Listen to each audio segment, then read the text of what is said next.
अस्सलाम वालेकुम, मैं शाहिद रशीद हूँ और आप देख रहे हैं चंगेज़ ख़ान कौन था। आज से पिछली वीडियोस के अंदर हम लोगों ने ये चीज़ आपको बताने की कोशिश की कि चंगेज़ ख़ान की ज़िंदगी किस तरह से गुजरी, उसका बचपन, उसकी जवानी, ये सब चीज़ें हम लोगों ने डिस्कस की इन डिटेल। और अब हम लोग आपको ये बताएंगे कि जब जमोका से हारने के बाद चंगेज़ ख़ान ने औंग ख़ान के साथ मिलकर जमोका पर हमला करने की तैयारी की, तो उससे पहले वो तातारियों से लड़ा जो कि उसके बाप के कातिल थे और उन्हें बुरी तरह से शिकस्त दी।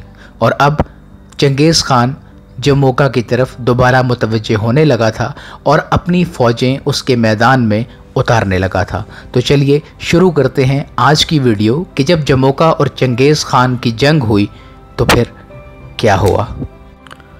तातारियों के ख़िलाफ़ जंग के दौरान चंगेज़ ख़ान को चाइना के किंग ख़ानदान चिंग ख़ानदान की भी भरपूर मदद हासिल थी।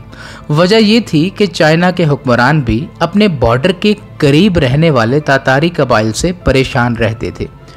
ऐसे ही ग्रोहों के हमलों से बचने के लिए वो दीवारें चीन जैसी अजीम दीवारें खड़ी करते रहते थे। इसीलिए जब तातारियों को शिकस्त हुई तो चीनी हुक्मरान भी बहुत खुश हुए। उन्होंने औंग ख़ान को वोंग का खिताब दिया जिसका मतलब था शहज़ादा, लेकिन वो चंगेज़ ख़ान की सलाहियत को ना पहचान सके और उन्होंने उसे कमांडर का खिताब दिया। और इस खिताब की कोई ख़ास अहमियत नहीं थी, लेकिन वक्त का सितम देखिए कि जिसे वो मामूली कमांडर समझ रहे थे वो चंद बरस बाद ही उनका बादशाह बनने वाला था। तातारियों के बाद चंगेज़ ख़ान एक बार फिर जमोका की तरफ मुतवज्जे हुआ। दिलचस्प बात यह है कि चंगेज़ ख़ान के मुकाबले के लिए इस बार जमोका के साथ जादूगर भी शामिल थे। उन्होंने जमोका को यकीन दिलाया कि वो जादू के ज़ोर से एक तूफ़ान लाएंगे और चंगेज़ ख़ान का लश्कर तूफ़ान में बह जाएगा। जंग शुरू हुई और जादूगरों ने मंत्र पढ़ना शुरू किए और तूफ़ान भी आया, मगर इसका निशाना उल्टा हो गया।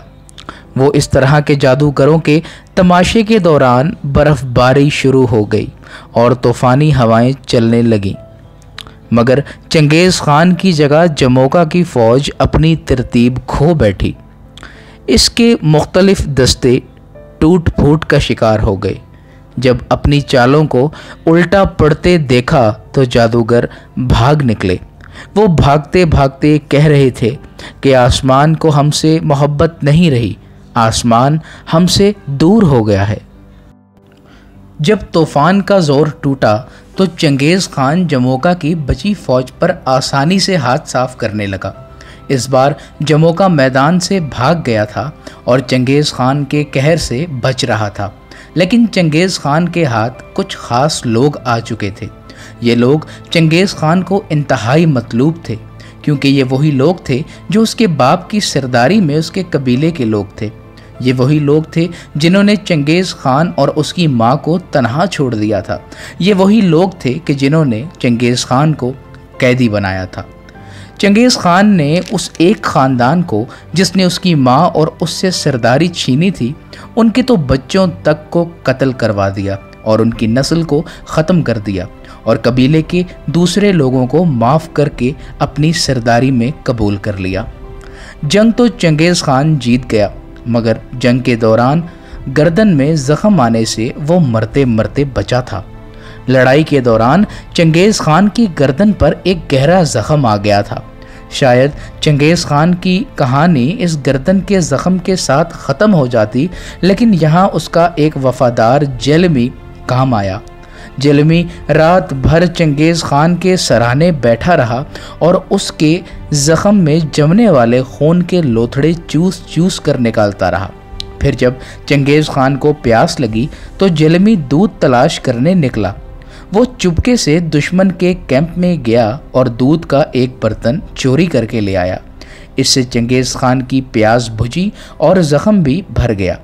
अब चंगेज़ ख़ान पुराना कबीला भी उसकी अतात में आ चुका था, लेकिन इस दौरान चंगेज़ ख़ान को एक धचका भी लगा था। औंग ख़ान दोस्त के बजाय अब दुश्मन हो चुका था। इस दुश्मनी की वजह ये थी कि औंग खान के बेटे ने तमोजन के बेटे जोची खान के लिए अपनी बहन का रिश्ता देने से इनकार कर दिया था। फिर उसने अपने बाप को भड़काया कि वो चंगेज़ खान को ज़्यादा अहमियत ना दे। इसके बाद चंगेज़ खान को बहाने से बुलाकर कत्ल करने की नाकाम कोशिश भी की गई। वो अपने बाप से कहने लगे थे कि चंगेज़ खान हमारे साबिक इत्तेहादी और मौजूदा मुखालिफ तुर्क कबीले से दोस्ती कर रहा है। औंग खान बेटों की बातों में आ गया और चंगेज़ खान जैसे ताकतवर दोस्त को दुश्मन बनाने की गलती कर बैठा। कभी ना शिकस्त खाने की कसम तो वो पहले ही खा चुका था, इसीलिए उसने औंग खान का इंतज़ार किए बगैर ख़ुद उसके कैंप पर हमला कर दिया था। चंगेज़ खान ने औंग खान को घेरे में ले लिया और जंग का आगाज़ कर दिया। 3 दिन तक दोनों में शदीद लड़ाई हुई। तीसरे दिन औंग खान कैंप छोड़कर भाग गया। वो भागता हुआ अपने साबका इत्तेहादी और मौजूदा मुखालिफ नेमान के कबीले में पहुंच गया। यहाँ पर पहरेदार ने औंग खान को ना पहचाना और चोर समझकर उसको कत्ल कर दिया। कत्ल करने के बाद क्या हुआ और क्या तब्दीलियाँ वाक़या हुई, ये हम आपको बताएंगे अगली एपिसोड में। हमारे साथ रहिएगा। अल्लाह हाफ़िज़।